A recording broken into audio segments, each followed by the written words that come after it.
Have you ever caught yourself lying awake at night, wondering if you're becoming a burden to the people you love? It's a quiet fear many of us carry as the years go by. What if one day our children or friends feel weighed down by our needs?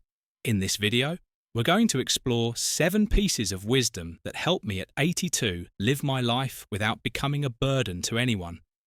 These are not grand, unreachable ideas, but simple, powerful choices that can bring peace to you and to those around you, from staying strong in body and mind to nurturing relationships that support rather than strain. Each insight can help you feel more confident and free. Stay tuned until the end, because what you'll discover here could change the way you see aging forever. And if you haven't subscribed yet, I recommend you subscribe and turn on the bell so you don't miss any videos. Your support helps us continue creating good content to inform and inspire you. Now, let's get started. Number 1. Daily physical activity. One of the most important things I've done to avoid becoming a burden to anyone is staying physically active every single day. This doesn't mean running marathons or lifting heavy weights. It's about making movement a natural, non-negotiable part of life. Whether it's walking around the neighbourhood, tending to a small garden, or doing simple stretches at home, every bit of motion adds up to strength and stability. When you stay active, you maintain muscle tone, joint flexibility, and balance, all of which help prevent the kind of falls or injuries that can leave you.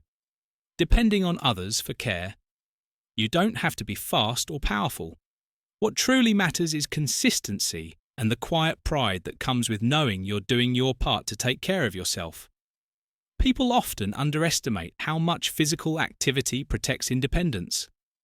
I remember meeting a man named George, 78, who shared how he started walking just 15 minutes a day after his doctor encouraged him within months. His stamina improved, his mood lifted, and he felt steadier on his feet. His family noticed the change too, not just in his health, but in his spirit. He no longer needed help getting up from a chair or going up and down the steps outside his house. There's something deeply reassuring, both for ourselves and those who care about us, when we show that we're doing what we can to stay strong. And this steady effort speaks volumes. It says, I'm not giving up on myself, and you don't have to worry about me quite so much. That kind of unspoken message is a gift, one that can ease the minds of loved ones and give you a greater sense of peace. Number 2. Careful financial management. Another key wisdom that has kept me from becoming a burden is learning to handle my finances with care and foresight. It's not about having great wealth. It's about making thoughtful choices that protect both your dignity and the well-being of those around you. I've always believed that living within your means and setting aside something for unexpected moments is one of the kindest things you can do for yourself and your family over time. Small habits, like avoiding unnecessary expenses, keeping track of bills and planning ahead for medical costs or home repairs, can make a big difference. There's a deep comfort that comes from knowing you won't have to ask others for help, simply because you overlook something or let spending get ahead of you. I think of someone I knew named Harold, 85, who always said that peace of mind often starts with a well-balanced checkbook. Harold wasn't a wealthy man, but he kept his life simple, and his spending steady because of that. His children never had to worry about sudden emergencies or surprise debts. Instead, they could just enjoy time with him, knowing he had things well in hand when we take the time to manage what we have. Wisely, it sends a quiet but powerful signal. I respect myself, and I respect you too, and that more than anything helps lighten the invisible load our loved ones might otherwise feel. If you're still watching this video and finding these insights valuable, please comment number 2 below to let me know you're here, and if you haven't subscribed yet, I recommend you subscribe and turn on the bell so you don't miss any videos. Your support helps us continue creating good content to inform and inspire you. Now, let's move forward. Number 3. Early and honest asking for help. One of the wisest lessons I've learned over the years is that asking for help before small troubles grow into big ones is not a weakness.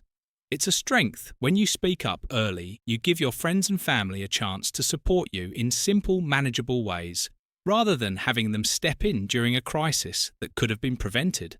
There's nothing shameful in saying, "I could use a hand with this." Whether it's with lifting something heavy, understanding a confusing piece of paperwork, or even getting a second opinion on a health matter, people want to help. But what wears them down is when they're called in too late, when the problem has already grown too large and urgent. I think of a woman I once knew, Margaret, who was 81. She shared with me that for years she tried to do everything herself, thinking it was the only way to stay independent. But over time, she realised that by letting people help her with small things like changing a light bulb or carrying groceries, she actually gave them peace of mind because they knew she was safe. And in doing so, she prevented those small tasks from becoming bigger hazards. The truth is, asking early keeps you safer and gives your loved ones a sense of trust and reassurance. It shows them that you're wise enough to protect yourself before danger arrives. That is a gift in itself, and it's one of the simplest ways to make sure you never feel like a burden. Number 4, staying on top of health. A choice that has served me well over the years is making my health a priority. Not just when something feels wrong, but all the time. I've learned that regular checkups, routine tests, and listening carefully to what my body is telling me are some of the best ways to stay strong and avoid becoming a worry to the people I care about by catching small issues early. I've spared my family the stress and heartache that can come when problems go unnoticed until they're serious. There's a quiet strength in being proactive about your health.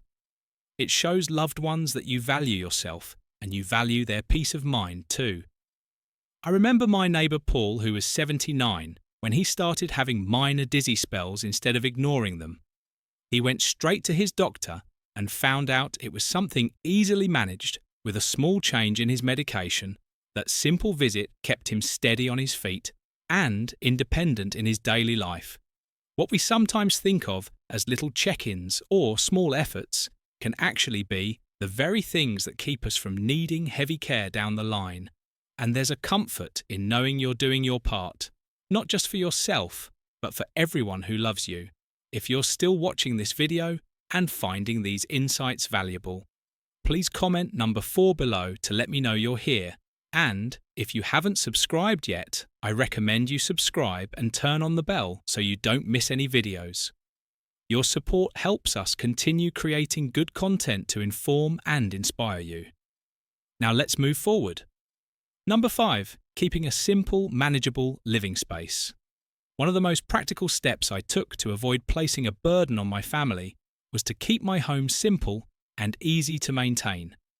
As the years went by, I realised that holding on to too much, whether it was furniture, knickknacks, or unnecessary household items, only made daily life harder and riskier. A cluttered space invites falls, confusion, and extra work for both yourself and anyone who might come by to lend a hand by choosing to pare down to the things I truly need and love. I created a home that supports my independence rather than undermines it. It's amazing how much lighter life feels when you don't have to worry about dusting around 100 little objects or navigating a maze of things that no longer serve a purpose. I think of my friend Ellen, 83, who decided to downsize after realising that her large, overfilled house was starting to overwhelm her. She moved to a smaller place that was easier to clean, easier to move around in, and easier for her children to visit without feeling. They had to pitch in on chores every time they came. The relief in her voice when she talked about how free she felt was unforgettable. A manageable space is a gift to yourself, but it's also a way of quietly telling those around you, "I've got this covered, you don't need to worry." And that in itself lifts a weight off everyone's shoulders, nurturing friendships and community ties. One of the most powerful ways I've kept myself from becoming a burden is by making sure I'm part of a community that supports and uplifts me. It's easy as we age, to let our world get smaller and smaller, but that can leave us leaning too heavily on just one or two people, often family, for all our needs, emotional, social, and practical. By staying connected to friends, neighbours, or groups that share my interests, I've built a safety net that helps me stay balanced and supported without placing too much on any one person. These friendships and connections mean there's always someone to share a meal with, someone to call when I need a ride to an appointment, or simply someone to talk to when I'm feeling a little lonely. I think of my old pal Frank 80, who made a point of joining a local walking group after his wife passed that simple decision. Not only kept him active, but surrounded him with good people who were happy to look out for him and who he could look out for in return. When you invest in community ties, you give yourself the gift of companionship, and you give your family the gift of knowing that you're not alone or isolated. If you're still watching this video and finding these insights valuable, please comment number Seth below to let me know you're here. And if you haven't subscribed yet, I recommend you subscribe and turn on the bell so you don't miss any videos. Your support helps us continue creating good content to inform and inspire you. Now let's move forward. Number 7. Letting go of unnecessary control. One of the quietest but most meaningful changes I made in my life was learning to let go of things that no longer served me, especially the need to control everything around me as we get older. It's natural to want to hold on tightly to our routines, to our belongings, to the way things have always been done. But I found that the more I tried to control every detail, the more tension it created between me and the people who care about me by softening my grip and trusting others. Now and then I made room for peace and understanding. This doesn't mean giving up on what matters to you.